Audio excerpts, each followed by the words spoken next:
हरे कृष्णा भक्तों, आप सभी का मेरे चैनल पर स्वागत है। पिछले अध्याय में हमने नरक पहुंचाने वाले कृत्य के बारे में सुना। इससे आगे का अध्याय हम इस वीडियो में सुनेंगे, तो आइए श्रवण करते हैं।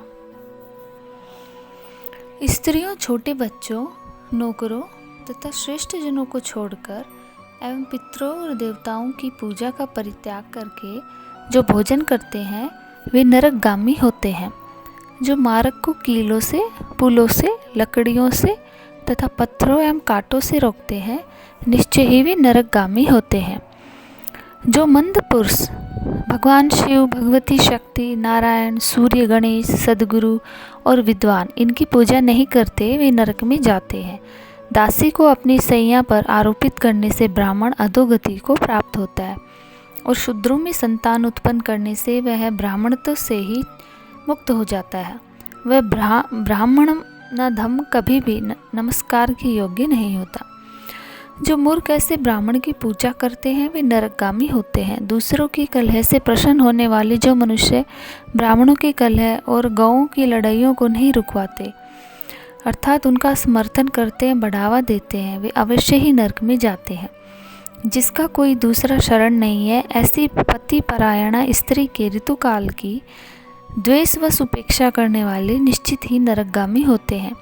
जो कामांध पुरुष रजस्वला स्त्री से गमन करते हैं अथवा पर्व के दिनों जैसे कि अमावस्या, पूर्णिमा आदि में, जल में, दिन में, श्राद्ध के दिन कामुक होकर स्त्री संग करते हैं, वे नरकगामी होते हैं।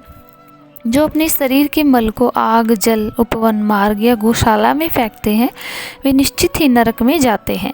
जो हथियार बनाने वाले, बाण और धनुष का निर्माण करने वाले तथा इनका विक्रय करने वाले हैं, वे नरकगामी होते हैं।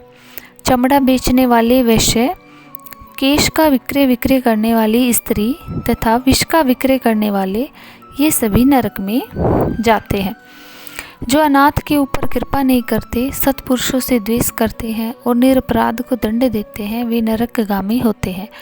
आशा लगाकर घर पर आए ब्राह्मणों और याचना को भोजन के बनने पर भी भोजन नहीं कराते, वे निश्चय ही नरक प्राप्त करते हैं। जो सभी प्राणियों में विश्वास नहीं करते, उन पर दया नहीं करते और जो सभी प्राणियों के प्रति कुटिलता का व्यवहार करते हैं, वे निश्चय ही नरकगामी होते हैं। जो अजितेंद्रिय पुरुष नियमों को स्वीकार करके बाद में उन्हें त्याग देते हैं, वे नरकगामी होते हैं। जो अध्याय विद्या प्रदान करने वाले गुरु को नहीं मानते और जो पुराण वक्ता को भी नहीं मानते, वे नरक में जाते हैं।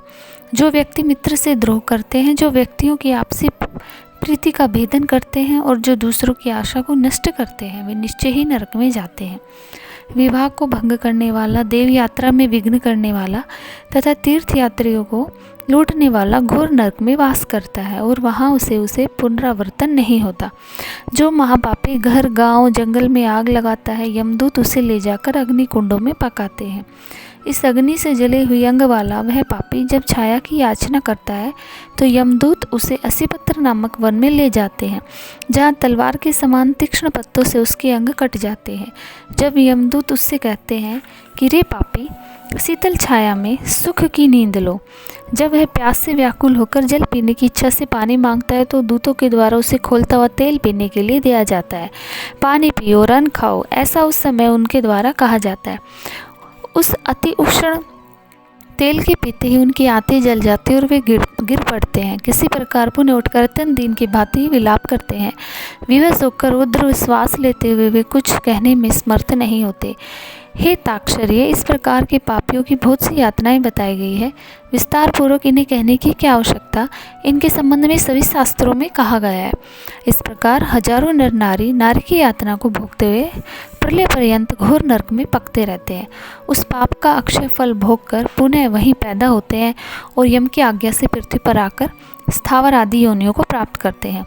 वृक्ष, गुलम, लता, वली, पर्वत, तृण आदि ये स्थावर योनियाँ कही गई है। ये अत्यंत मोह से आवृत है। कीट, पशु, पक्षी, जलचर, देव, इन योनियों को मिलाकर 84 लाख योनियाँ कही गई है। इन सभी योनियों में घूमते हुए जीव मनुष्य योनि प्राप्त करते हैं और मनुष्य योनि में भी नरक से आए व्यक्ति चांडाल के घर में जन्म लेते हैं और उसमें भी कुष्ठ आदि पाप चिन्हों से वे दुखी रहते हैं। किसी को गलित कुष्ठ हो जाता है, कोई जन्म से अंधा होता है, तो कोई महारोग से व्यथित होता है। इस प्रकार पुरुष और स्त्री में पाप के चिन्ह दिखाई पड़ते हैं। इस प्रकार गरुड़ पुराण के अंतर्गत सारोद्धार में नरक पहुँचाने वाले कृत्य का वर्णन हुआ। इससे अगले 5वें अध्याय में हम कर्म विपाकवश मनुष्य को अपनी योनि और विविध रोगों की कैसे प्राप्ति होती है, इनकी हम चर्चा करेंगे। हरे कृष्णा, राधे राधे।